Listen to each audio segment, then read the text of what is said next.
салом алейк, салому дуруди бепоён ба кулли ҳамватанон, ба кулли ғарибон, ба кулли мардуме ки моро айни ҳол тамошо карда истоданд. Айни ҳол ман хостум як муъҷизара барои шумо кушода кунам. шумо ҳар як одами шумо муъҷизара медонед. муъҷиза чи аст?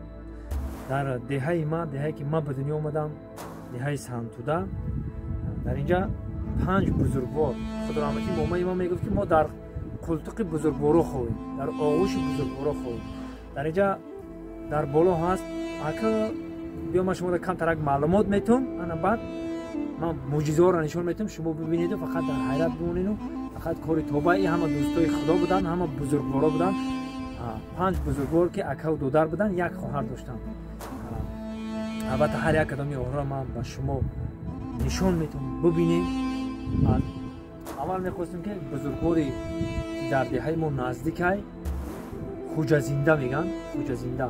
Вайни херу пару хоҳаршон будад, нишон битана болора момаи Ширбибӣ, момаи Ширбибӣ. албатта ман муъҷизаҳоша барои шумо якта якта нақл мекунам. бовар мекунед дар ҳайрат мемонед. ман муъҷизае ки худованд чӣ қадар қудрат дода буди дӯстдошта, чӣ қадар қудратҳои зур додагӣ буд, ман ба шумо як нишон метавам. шумо бубинед, фақат тамошо кунеду чӣ мегӯям, ҳам ғизои маънавӣ мегиред, ҳам дар ҳайрат мемонед, ҳам худованди бузург эмонтон мустаҳкам мешавад. ана ки бародарои азиз, ман гӯдак будем меомадам, занакое ки мақсад ки ҳомиладор намешуданд, ба тагам чӯи ҳаста ки намедонам ай момаи Ширбибӣ. ман рости гап хушрӯ маълумот надорам, лекин медонам ки ҳамин хел ҳаст. айрӯи нақлҳои момаҳомо, айрӯи нақлҳое ки ба мо ҳамин рӯза омадаи расида. бачаи ненаштанд занакои ҳомиладор, мақсад занакое ки ҳомиладоранд хушрӯ таваллуд мекарданд, занакои ҳомиладор нестанд, албатта ки ҳомиладор мешуданд. ҳана санге ки шумо мебинед, дар инҷа меомаданд оят мехонданд, Хуҷазинда зинда ба зинда нобуд шидагӣ, дар ан ҳаминҷа нобуд шидагӣ, ҳеҷ ки намедонам, барои ҳамин Хуҷа зинда меган. инҷа маққача оромгоҳи ҳазрати Хуҷаи зинда. бекем бародарон миёем ба шумо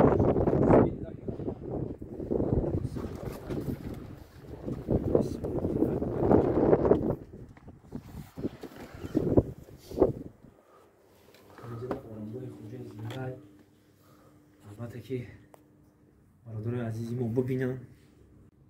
ана бародарои азиз, дар инҷа дар гирди деҳаи мо 5 та бузургвор, 5 акаву додар, ҳар як кадоми онҳоро ман кароматҳошон худӣ ба шумо нақл мекунам.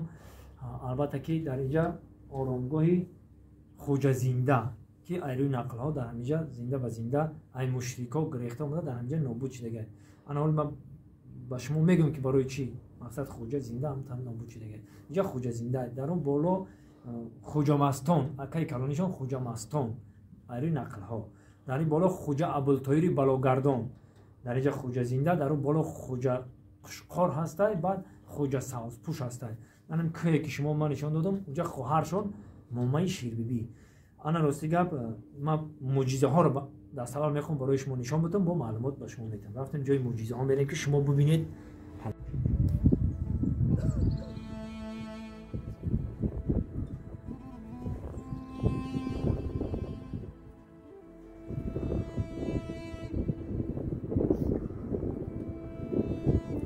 дӯстони азиз, аллакай дар инҷа бодомҳо гул карданд. ман шуморо муъҷизаҳоро нишон метавам. биёед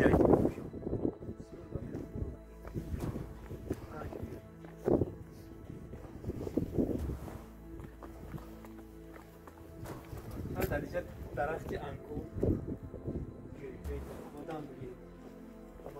инро қапида қапида одамон мефароянд. дар инҷа мешинад ҷои оятхонӣ.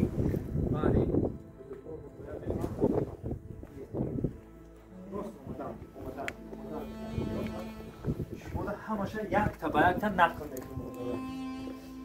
бародарҷоно, дӯстои беҳтарини ман, ин ҳамин ов ай соле ки ман кӯдак будам, ҳамин ов ҳаст, ҳамин ов ҳаст ай соле ки ман кӯдак будем. якдето моҳиам буд, рӯзи моҳиёшам ҷода хеле ростида наҷам моҳӣ буд.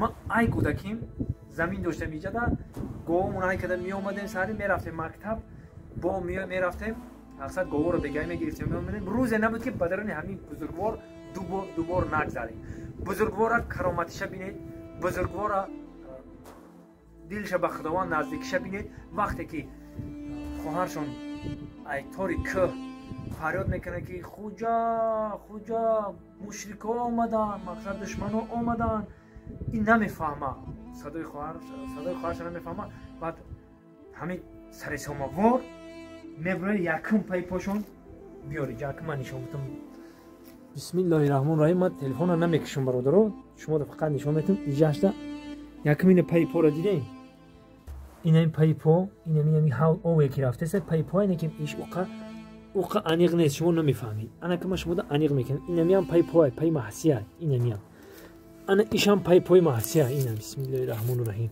ایده موقع انیق نیست برادرو انیق نیست انا که بیا بسم الله الرحمن الرحیم ما شما رو انیقش نشون میتونم فقط شما با دقت تماشا کنید برادرای عزیز نگاه وقتی که کوتاه دمی برایا سنگ میاد مثل خمیر اینو ببینید برادرای عزیز سنگ مثل خمیر حالا خب ما پاچمون درباره خمیر بمونیم خیلی نمیشه این بسم الله الرحمن الرحیم یک پا اینا دو پا اینا دیدین برادر اینا سه اینا چهار دیدین برادر سنگ مثل خمیر شده گای اینا چهار این اینجا پای چلیکوش هم هست این پای چلیک شد این پای چلیک شد این پای چلیک بسم الله الرحمن الرحیم بسم الله الرحمن الرحیم این اینجا یک توق بود توق قاق شده ما گوده بودیم یک توق در درنی سنگ یک توق برآمدگی بود گیچ محکم کردگی بدن قاق شده اینا برادرها اینا این پایون سنگ این یک تا اینا دو تا اینا سه تا اینجا پای چلیکی دستش اینا ای پوش اینا برادرها ای پوش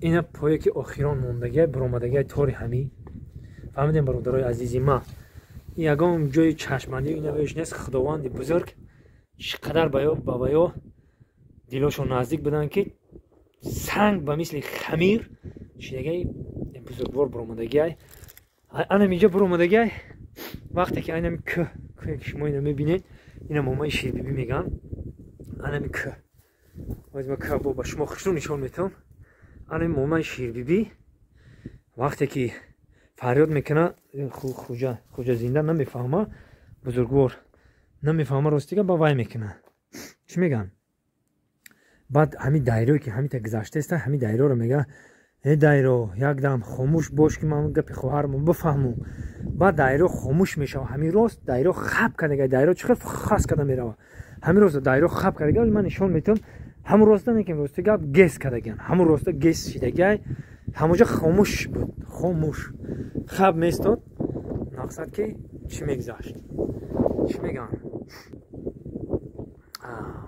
او دایره میگذاشت ما همجا می اومدیم او بازی میکردیم سالای کودکیمون انا برادر عزیزی من برادر قدردانی من انا این بزرگوار خوجه زنده راستی که با انتظار باشید من خوجه عبدالطاهر بلاگردان و همش ان شاء الله ما با شما بنوار میگیریم نشون میتونم همش کرامتای خودشون دارن انا دوستای عزیز البته که من همین قدر جاها را میگردم تمام جا را میبینم این خیلی قدرتایی که عزیزا و بزرگای خودمون داشتن ببینید که سنگ همین رنگ خمیر پوچش در اومده برآمدگی این خیلی معجزه ها رو من راستی کم در کم میبینم فقط این ما ای کودکیمون که را دیدگیم خداوند بزرگ ببخشمون خیلی عزیزا و بزرگا در قرآن اسمت شما را میشن دعاگوی ما باشن ما هم دعاگوی همه عزیزا و بزرگای دعا میکنیم خداوند بزرگ در قیامت یک جای بخیزیم و عذاب شب هممون رو نگاه با مسلمانان دنیا من البته که با شما نشان میتونم تنها شما ببینید و برای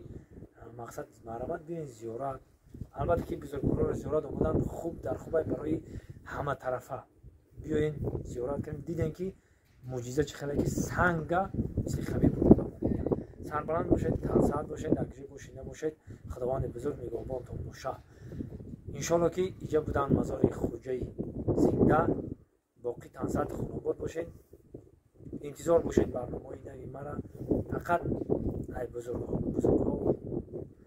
جایهای تاریخی وطنمان با شما بنوار میگیرم و نشان میتونم سربلند خانوباد باشید الهی آمین پاک و پروردگار را پیش کار ما را گشوده کن در نزد دوست و دشمن از سرخم نکن خداوند بزرگ رزق روزی ما را فراوان کن پاک و پروردگار را تکرار به تکرار همه مسلمان ها را دعا میکنیم که خانه خدا را زیارت بروند و آنجا باشون بیرحمت الله